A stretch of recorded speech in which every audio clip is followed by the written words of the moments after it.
The day following was a disastrous one for me. While moving a framed canvas from one easel to another, my foot slipped on the polished floor, and I fell heavily on both wrists. They were so badly sprained that it was useless to attempt to hold a brush, and I was obliged to wander about the studio, glaring at unfinished drawings and sketches, until despair seized me, and I sat down to smoke and twiddle my thumbs with rage. The rain blew against the windows and rattled on the roof of the church, driving me into a nervous fit with its interminable patter.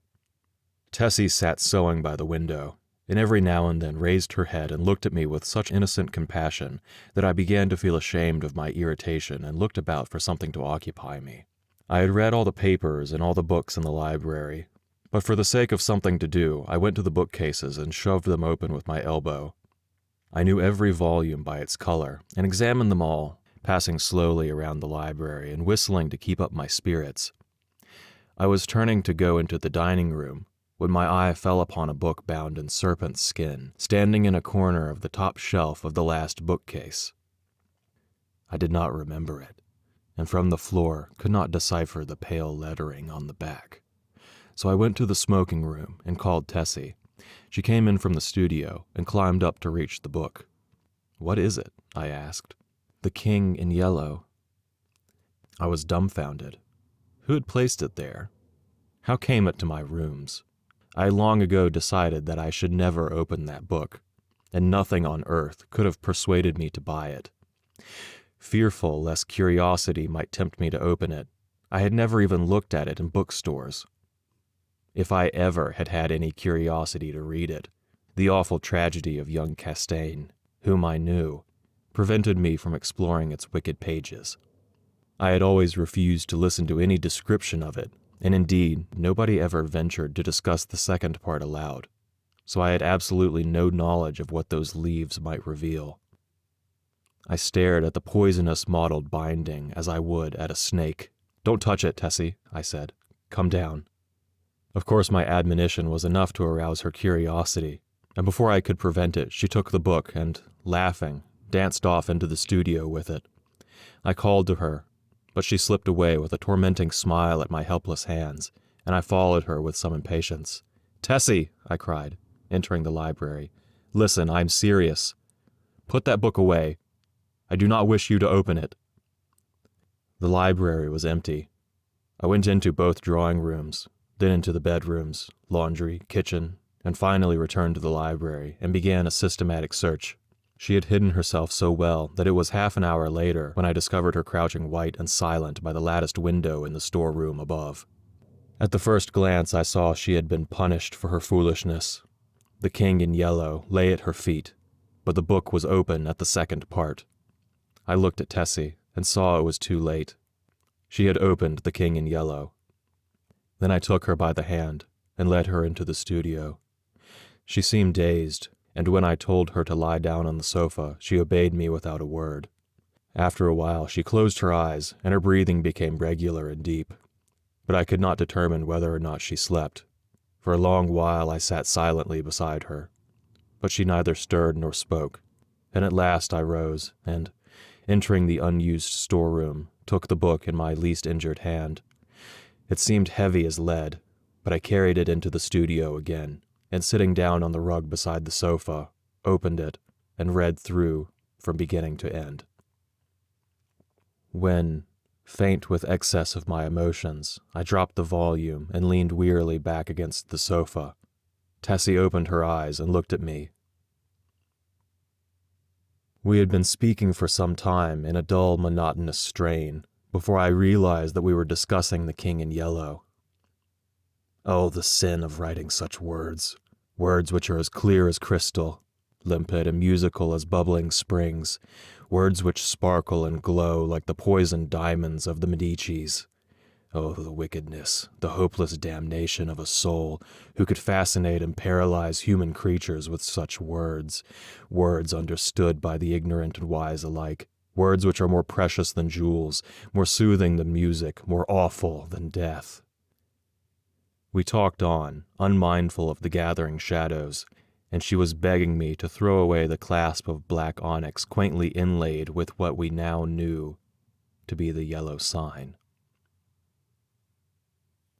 I never shall know why I refused, though even at this hour, here in my bedroom as I write this confession, I should be glad to know what it was that prevented me from tearing the yellow sign from my breast and casting it into the fire. I am sure I wished to do so, and yet Tessie pleaded with me in vain. Night fell, and the hours dragged on, but still we murmured to each other of the king and the pallid mask, and midnight sounded from the misty spires in the fog-wrapped city. We spoke of Hastur and of Casilda, while outside the fog rolled against the blank window panes as the cloud waves roll and break on the shores of Hali. The house was very silent now, and not a sound came up from the misty streets. Tessie lay among the cushions, her face a gray blot in the gloom, but her hands were clasped in mine, and I knew that she knew and read my thoughts as I read hers, for we had understood the mystery of the Hyades, and the phantom of truth was laid. Then as we answered each other, swiftly, silently, thought on thought, the shadows stirred in the gloom about us, and far in the distant streets we heard a sound. Nearer and nearer it came, the dull crunching of wheels, nearer and yet nearer. And now, outside, before the door, it ceased, and I dragged myself to the window and saw a black-plumed hearse. The gate below opened and shut, and I crept shaking to my door and bolted it, but I knew no bolts, no locks could keep that creature out who was coming for the yellow sign.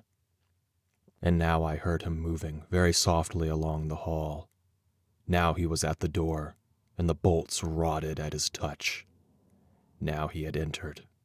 With eyes starting from my head, I peered into the darkness, but when he came into the room, I did not see him. It was only when I felt him envelop me in his cold, soft grasp that I cried out and struggled with deadly fury, but my hands were useless, and he tore the onyx clasp from my coat and struck me full in the face. Then, as I fell, I heard Tessie's soft cry, and her spirit fled.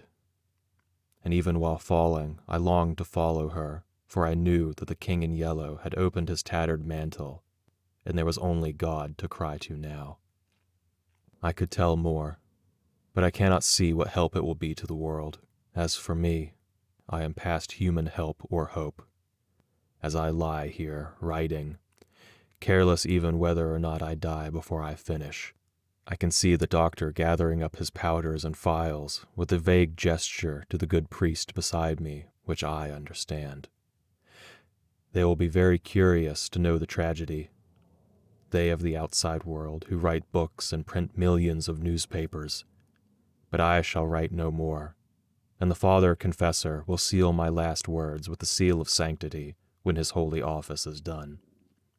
They of the outside world may send their creatures into wrecked homes and death-smitten firesides, and their newspapers will batten on blood and tears, but with me their spies must halt before the confessional. They know that Tessie is dead, and that I am dying.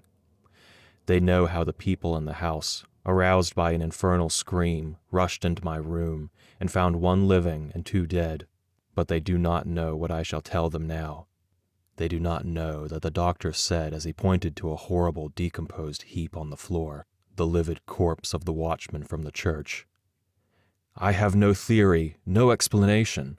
That man must have been dead for months." I think I am dying.